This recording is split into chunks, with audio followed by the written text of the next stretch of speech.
It is a beautiful morning to talk about Branded SPI in the Infinite Forbidden format. This is a new episode of Branded Academy covering everything you need to know about the Infinite Forbidden and playing Despia within it. We got a beautiful protein shake this morning. It means the vibes are good. What we're going to be doing today is looking at a few deck lists for Infinite Forbidden. We're going to be discussing the text, the side deck, and of course, two major updates to Branded in Infinite Forbidden, which are the Whitewoods engine and of course Light and Darkness Dragonlord. And before we begin, if you haven't checked out the other Branded Academy episodes, there's a whole playlist on my channel, so make sure after you watch this video you check out some technical play videos over there. Don't forget to like the video and subscribe for more content like this, and if you have a sneak peek today, this is the video for you. Sit back, relax, and enjoy. So this is the template for the deck we're going to be talking about today. This is my own creation based on my testing and understanding of the format. There's a few decks that you need to keep in mind when you're going into a tournament in Infinite Forbidden. We know that there's not going to be a Forbidden Unlimited list until the late August, and that means Gaming Puppet Nightmare and Sanctifier are both legal for at least around a month and a half, which is, you know, a really powerful part of this deck. I think even if Sanctifier gets banned, it doesn't necessarily matter. There's a lot more to rely on, even without like FTKing, that the deck can do. I mean, if this is the only hit, think about it. Like Opening and Fusion are at 1 in the OCG, and yeah. We're going to go over the deck list really quickly, and then we're going to be discussing tech choices, side deck options. We're going to look at the other two builds that include the Whitewoods engine and Light and Darkness Dragon Lord, which you can summon in this deck, and then I'm going to show you a few combos on how to run these cards and how to get them on the field the best. We have 3 Albions, we are playing High Spirits, and we are playing a higher Bestial count because Fiendsmiths are light. Super easy bait if your opponent is going into the Fiendsmith line. Bestials take care of that really easily. So we have a Magnamut and 3 Serenir in the build, but we're going to talk about that a bit later. 3 Sanctifier is always really good. We're playing 53 Aluber. I was thinking about cutting this to 2 in the main, but I think for consistency, you could replace this with one like Foolish Burial, for example, which we don't play in this deck because sometimes it's just extra and you don't need it sometimes. So you could consider, I think that would be a worthy replacement. 3 Cartesia, 1 Kit is very important for the lines that we make, and Kit is just a great card. Adds back Retribution from being banished. You can set it then to your field, gets an extra negate. 2 Quem, 1 Lubellion, 3 Serenir. It's the best for this deck, like opening a Serenir in High Spirits or Serenir in Aluber where you already have access to Branded Fusion, is one of the best things in this deck. Like, this gets your engine going and it pluses you so much. Magnamut is good for the follow-up. 3 Albaz, 1 Gimmick Puppet Nightmare, 1 Tragedy, 1 Mercurier. You will mostly see builds running Allure of Darkness. In 2 Mercurier, I've been playing Allure of Darkness for a long time, and I just don't like it, especially in this format. There's going to be a lot of hand traps. You can punish Droll really easily, or rather get punished by Droll really easily. And then, this is why we replaced it with Talons. We're going to talk about that in a second. 3 Fusion, 2 High Spirits. You don't want to see it too much, but you don't necessarily want to have 1. You could have like 1 if you want to cut down the amount of cards. Like, if you want to go down a bit, you can cut the 2 Serenir and 1 High Spirits, and maybe even the Magnamut. That's 4 cards. You get to 46 if you want to run a lower card count, like Pack, for example. In red, Lost. Goldsark is just better than Foolish Burial, specifically in this deck, because you don't have a problem of foolishing, but this one can banish Mercurier, which gets you access to like all the important cards in the deck. Then 1 Call By, 3 Opening, 3 Dark Ruler No More. Now this is going to be a contentious card because the Fiendsmith engine allows your opponent to play around Dark Ruler. Specifically, it comes up a little bit more in Yubel because they will have the Fiendsmith Desiree, the level 8 I think it is, and they will have a trap. So they will have the Unchained Trap set. What they can do is if you activate Dark Ruler, they can chain the trap to revive one of their monsters and then chain Desiree to non-target negate on resolution 2 cards on the field. Which means that then they can negate the Dark Ruler, because Dark Ruler said neither player can activate monster effects in response to this card's activation. So if they activate a trap, then activate a monster that can negate Dark Ruler, it's similar to Hot Red Archfiend Abyss back in the day. So it is negatable. However, with a card like Forbidden Droplet that was usually the standard for this deck, you will have to send a lot of cards for the boards today. You will have to send at least 3 cards from your hand. It's just so much. And while you do get advantage in this deck from sending cards to the graveyard, it's not always the play because you want to have gas in your hand to break the board. So against Snake Eye, which is going to be more prominent until it gets hits at least, Dark Ruler is going to be your best bet. Otherwise, you can also bait the Desiree, which baits a trap and a monster effect, and punish with Thrust and Talents. And this is the play. 1 duplication, 1 Blazing Branded King. I think Dark Ruler and Droplet are going to be seeing play, and it's worth to have this in your deck because this can protect your Sanctifier from resolving, right? This can negate Droplet, this can negate Dark Ruler. You don't necessarily want to shotgun the Sanctifier, so this can actually help you if you can extend a bit further. If you have more than a 2-card combo, you can set this to your field as well. 3 deployment, 3 talent, 3 thrust, 1 retribution. The reason why I'm playing 3 is because people are going to be on Droll. And this is probably the most important point of the video, so ears open right now. Branded does not lose to Droll and Lockbird in most cases. And this is my tip to you as a technical play video, as like a tips video for Branded. Play around Droll. Play with Droll in mind, maybe even a little bit more than Ash Blossom in this format. Because if your first search is going to be grabbing an access to Branded Fusion with a card that can lose to Droll, for example, High Spirits and Serenir, right? If you start with this and add a Quem, you immediately don't lose to Droll anymore, okay? So you have access to Branded Fusion because this one sends Retribution and Quem sends Branded Fusion, or the other way around, or you can grab Albion. It's the same thing, right? So please don't start with Shrouded as your first play, like the Shrouded effect to draw 1, because this will end up costing you the game. Your first search from the deck should ideally be a way to access Branded Fusion. So if you have Aluber and Shrouded, for example, you could dig into your deck. That could be definitely interesting. But if you get Droll there and you don't have access to Branded Fusion, the turn is over. So please make sure you play around it. And this is to punish all the players who think Droll is good against Branded or even playable.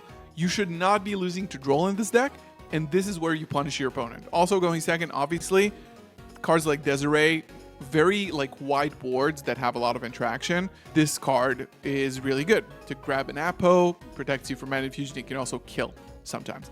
The side deck, 3 Bestials, because again, Fiendsmith Engine, this card is just generically really good. Droll, because this is a Droll format. Back Row Hate, Evenly, I think, is the strongest card here for Branded because you can clear a big board, right? And then Puppet Lock your opponent. This is the play. And then some thrust targets. Blackout Laughs, very good card. Instantly wins against like Tenpai. You can kill the Snake Eye Engine immediately if you just have this in your graveyard or set it. It's just really good. DDG as a thrust target, I think it's really efficient because again, it will prevent your opponent, even if they hand trap you, it will likely prevent them from killing you with Snake Eyes or Yubel, just because this card is really good. And then there can be only one. If you draw this against most decks today, it will be relatively solid. Again, it shuts down the Fiendsmith Engine because it requires them to have 2 Fiends on the board. Not for the Goddess, but also for like linking up into the Link 1. If you wait for them to go into the Link 2 Goddess and then activate it then, it's kind of a pickle from there if they don't have an extender. So this could be good. 2 Branded, 1 Sanctifier, 1 Furious, 1 Queritus, 2 Granguignol, 1 Chimera, 1 Lubellion, 2 Mirror Jade, 1 Mystere, and the Dragon Crown. I bring this up every format. It requires a Spellcaster and a Dragon, generic. And if a monster uses its activated effect to special summon itself or a monster with the same original type, you can target one of those special summon monsters and then banish all monsters from the field with the same type.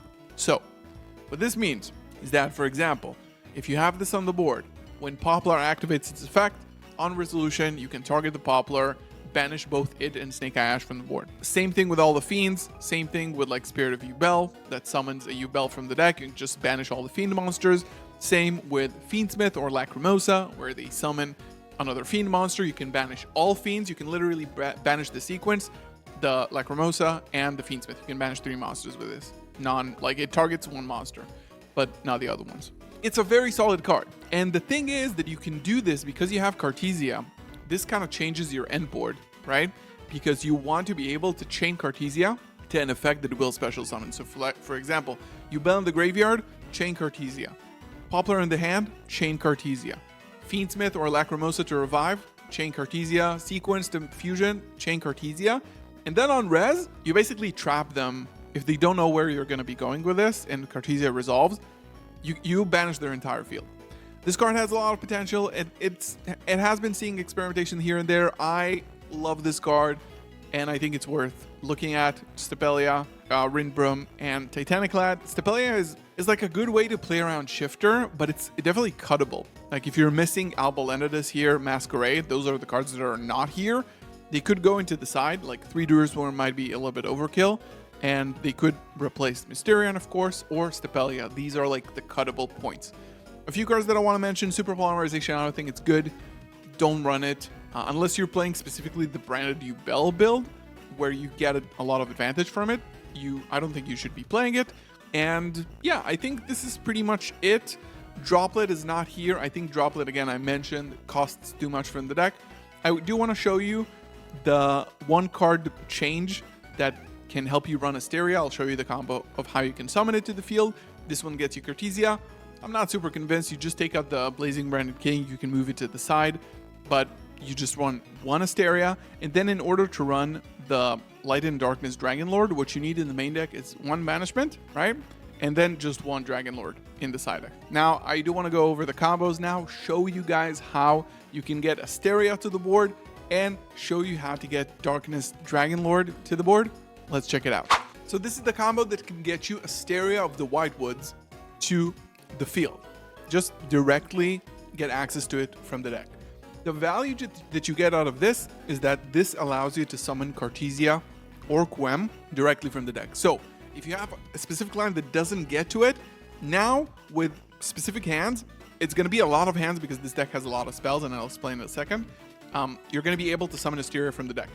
It's pretty valuable, right? I'm not going to lie. Like some hands, you just don't have access to Cartesia or Quem, and those boards become significantly less powerful, right? So all you need is a Luber or a way to Branded Fusion, specifically a Luber because we want to make Lubellion. 1 discard and 1 spell card that we're going to be discarding for Lubellion, okay?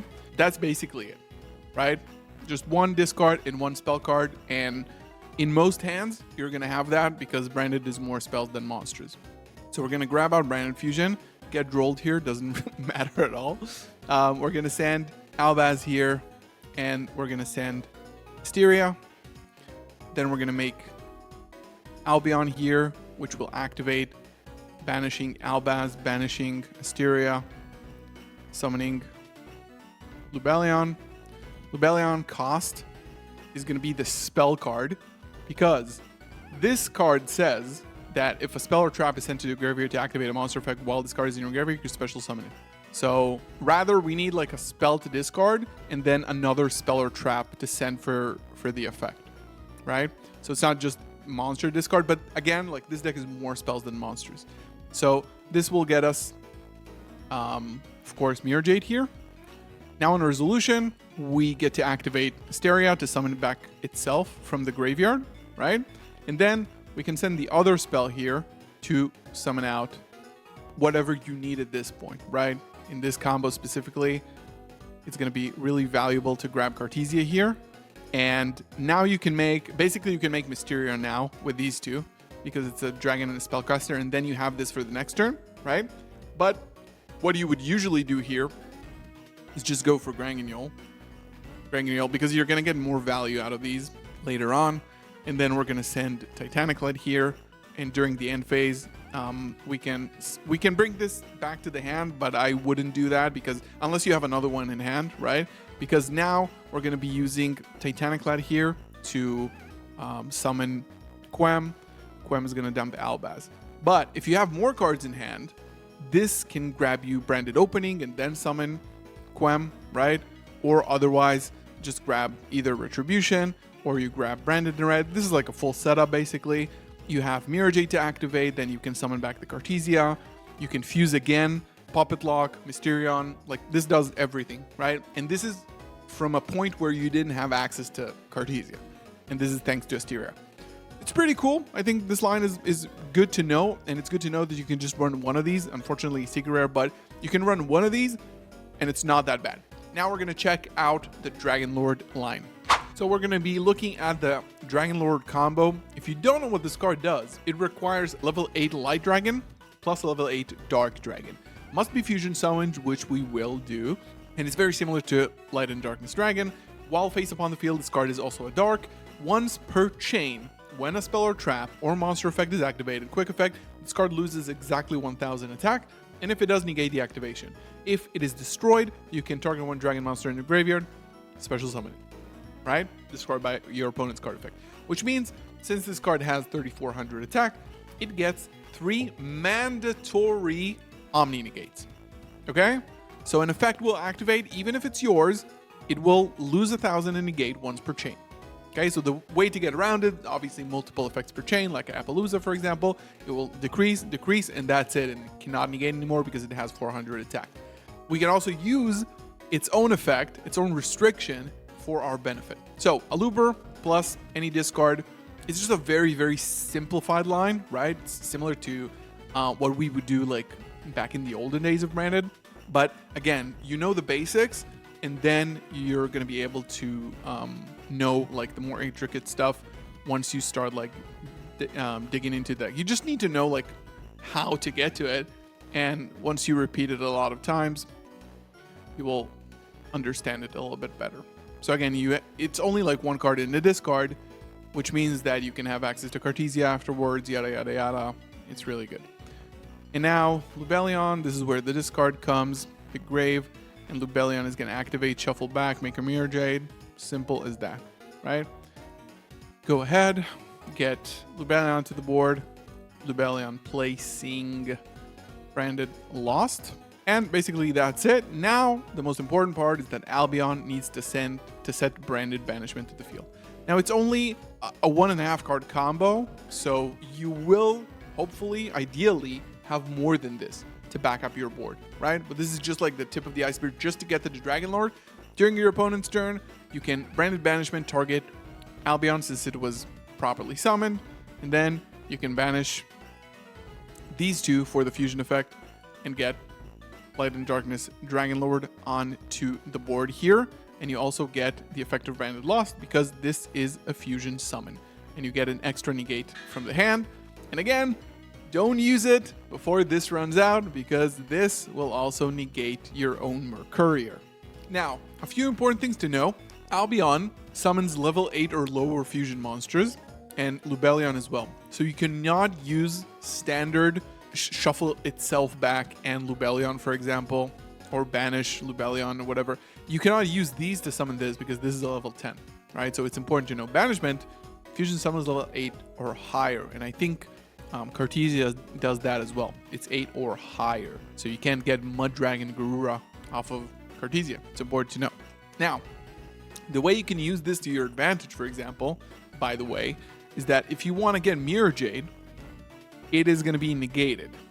You can use this combo to just negate the Mirror Jade, right? This doesn't destroy, it just negates the activation. And this means your Mirror Jade can be live next turn, and of course this is cost, this is going to give you follow-up, right?